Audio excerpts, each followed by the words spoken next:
When I got here tonight, I was asked by Suze, where are you, Suze? President Suze. She said, do you want a gown? You don't have to wear one. Do you want a gown? And I said, no, I want a gown. I never graduated high school. I've never worn one before. I definitely want a gown. And it got me thinking a little bit about my own high school experience, what little I had. And I remember this moment in high school when I'd done something wrong. And I was in the vice principal's office, and he was heated. And he said to me, I don't know what to do with you, Casey. I don't know what to make of you. You're either going to end up in prison or you're going to be a millionaire. And he wasn't wrong. Never been to prison.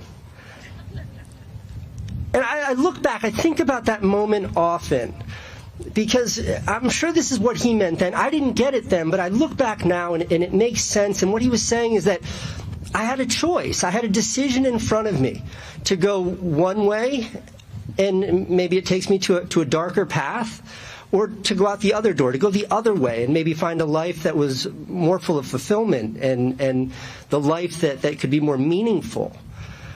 And that's something that has become a bit of a mantra for me throughout my life, in raising my family, in my career, which is that it is simply this set of decisions. And it was a set of really bad decisions that led me to dropping out of high school, so I could work 2 full-time minimum wage jobs. Poor decisions is what led me down that path. And shortly thereafter, when I was a teenager, not much older than you guys, when I was 19, I made a big decision to leave the small town that I grew up in and to move to New York City to pursue my passions. And I took every penny I had saved, my entire net worth, it was $800, and I moved to New York City. It was a tough decision. And 3 months after I got there, in the morning of September 11th, 2001, terrorists blew up the World Trade Centers, and they also blew up the apartment that I was sleeping in. And I called my dad that morning to let him know I was okay. And he said to me, it's time to come home, Casey. I can hear the tone in his voice now when I say that. He said, it's time to come home. And that decision right there was a big decision for me, because everyone I trusted, everyone I loved was encouraging me to go home. It was the right thing to do. And the choice in front of me was to do that, the safe thing, or taking inventory of my life. I was still a teenager. I had no money. I had no education, no prospects, no discernible skills, and no career. But I said, you know what? Nah, I'm going to see this one through. And I didn't leave the city. I stayed in New York, and I stayed on that path. And when I look back at the last 25 years, between that moment, between when I was exactly your age and the age I am now, I can connect everything that I've done to making that decision. And moreover, when I look at the totality of it, it's plain to see that, like, your life in aggregate is just all the decisions that you make, all sort of mashed together.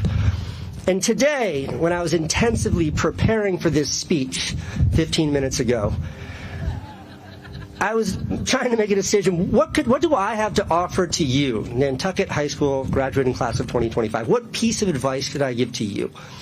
And it goes something like this. Your decisions are your own. And your life will be an aggregate of those decisions. You have to own those decisions. And the path that I've found, the recipe I've found to make the best decisions is to seek knowledge wherever you can find it. If that's in school, you listen to your teachers. If it's at a job, you listen to your boss. If it's in a book, you pay attention to every word. You seek knowledge wherever you can find it. And when you hear something, when you're told something, when you learn something that's meaningful to you, you hang on to it. Everything else, reject it. Throw it right in the garbage. No matter who's telling it to you, if you don't like what you're hearing, if it doesn't make sense to you, deny it. Reject that. Because you come to realize when you grow up that the world around you, the institutions that you will be a part of, the companies that you will work for, the schools that you will go to, all of this is it's created by people that are just like you. No one has superpowers. This whole universe that we live in is just it's something that we all created together. No, there's no There's no person that's bigger than any of you that created this, and therefore, it's up to you to find the flaws. It's up to you to find the things that don't make sense and to change them. And if you do that, that's when you have an impact. That's when you find a life that is truly fulfilling. In the absence of that, you're simply a cog participating in this thing. But when you push back against it, that's when you really define your own path. So with that, class of 2025, appreciate that no one knows anything.